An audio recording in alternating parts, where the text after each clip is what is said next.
తెలంగాణలోని భద్రాద్రి కొత్తగూడెం జిల్లా దమ్మపేట మండలం మందలపల్లి గ్రామ పంచాయతీలో అధికారులు కావాలనే సమగ్ర సర్వేలో తప్పుడు ఎంపికలు చేసి పేదలను మోసం చేస్తున్నట్టు ఆరోపణలు వినిపిస్తున్నాయి. స్థానికంగా అధికార బలం చూసుకుంటూ కొందరు నాయకులు అధికారులు కుమ్మక్కై అర్హత కలిగిన పేదలకు ఇందిరమ్మ ఇల్లు అందకుండా చేస్తున్నారని స్థానిక ప్రజలు ఆవేదన వ్యక్తం చేస్తున్నారు. మళ్లీ కుటుంబ సమగ్ర సర్వే నిర్వహించి అర్హత కలిగిన నిజమైన ప్రతి ఒక్క పేదవాడికి ఇందిరమ్మ ఇల్లు అందాలని స్థానిక ప్రజలు డిప్యూటీ తహసీల్దార్ కు వినతి పత్రం అందజేశారు. అనంతరం బాధితులు మీడియాతో మాట్లాడారు. ఇక్కడ ఇందిరమ్మ ఇళ్ళు వచ్చాయి.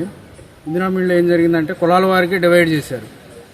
ఆ డివైడ్ చేసిన క్రమంలో మా ఎస్సీ కాలనీకి మాలపల్లికి 4 ఇళ్ళు వచ్చాయి. 4 ఇళ్ళు 2 ఇళ్ళు ఇద్దరికి కేటాయించారు. మిగతా 2 ఇళ్ళని మాకు కేటాయించకుండా వేరే క్యాస్ట్ వాళ్ళకి కేటాయించారు. వెళ్ళి అడిగితే మీకు మాకు కేటాయించిన మాకు ఇవ్వాలి కదా అని అడిగితే మీరు మాట్లాడుకుని మాకేం చెప్పలేదు కదా, మేము వేరే వాళ్ళకి కేటాయించేసి ఉన్నారు. అదేంటండి, మాకు కాకపోతే మా పక్కన వాళ్ళకనే వాళ్ళు కదా మా క్యాస్ట్లో, మీరు క్యాస్ట్ల వారికి మీరు డివైడ్ చేశారు కదా, మీరు వేరే వాళ్ళ క్యాస్ట్కి ఇవ్వడం ఏంటంటే ఈసారికి పోనివ్వండి, వచ్చేసారి చూసుకుందాం, మీకు 2 ఎక్స్ట్రా తీసుకొని వద్దామని చెప్తున్నారు. దీనిపైన మేము ఎండిఓ గారికి ఎంఆర్ఓ గారికి వినతిపత్రం అందజేసాం.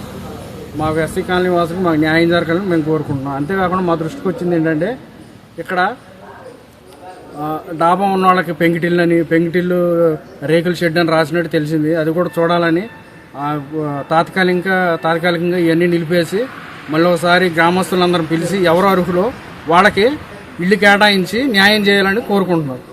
నీకు ఇల్లు వచ్చింది, పక్కా ఇల్లు వచ్చిందని చెప్పి వాళ్ళే అన్నారు, అధికారంలో ఉన్న వాళ్ళే. వాళ్ళ ఇల్లు కోసం నాకు వచ్చింది కానీ చెప్పి అడగడానికి వెళ్తే అసలు నీకు ఇల్లు రాలేదు, వచ్చిందని వేరే వాళ్ళకి ఇచ్చారు, నువ్వు వేడగట్టుకుంటావు అని చెప్పేసి అన్నారు సార్. ఇప్పుడు నేను కట్టుకోవడానికి నన్ను సంప్రదించి వేరే వాళ్ళకి ఇవ్వాలా వద్దా, లేకపోతే నువ్వు కట్టుకుంటావా లేదని నేను కనీసం అడగను కూడా అడగకుండా వేరే వాళ్ళకి ఇచ్చుకున్నారు సార్ ఇల్లు.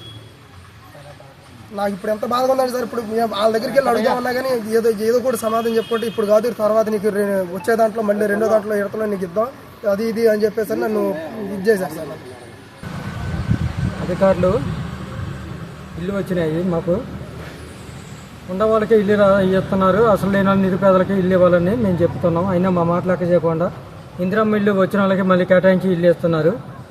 అసలు లేని వాళ్ళకి ఇమ్మని మేము పట్టుపడుతున్నా కానీ మా మాట లెక్క చేయకుండా అధికారులు రెస్పాన్సిబిలిటీ ప్రయోగాలు చేసుకుంటా మాకు నచ్చిన వాళ్ళకి ఇల్లు ఇస్తామంటే మమ్మల్ని బెదిరిస్తున్నారు.